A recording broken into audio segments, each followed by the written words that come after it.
চট্টগ্রামের চান্দগাঁও এলাকার নূরনগর হাউজিং থেকে ডলার ইউরো সহ কয়েক কোটি টাকার জাল নোট উদ্ধার করেছে র্যাব।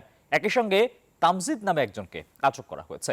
মঙ্গলবার নগরের বহদ্দার হাট 1 কিলোমিটার এলাকার একটি ফ্ল্যাটে অভিযান চালায় র্যাব 7। প্রাথমিক জিজ্ঞাসাবাদে আটক তামজিদ জানিয়েছে, শুটিং পারপাসে এই মুদ্রাগুলো নগরীর আন্দরকিল্লার অঙ্কুর প্রিন্টার্স থেকে তৈরি করা এবং তা দারাজের মাধ্যমে বিক্রি করা হতো।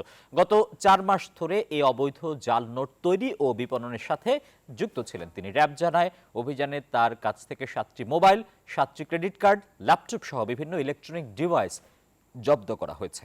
এই বাকুলিয়ার এই এলাকার এই বিল্ডিংটার মধ্যে একটা ফ্ল্যাটে অবৈধভাবে নকল কারেন্সি তৈরি করা হচ্ছে।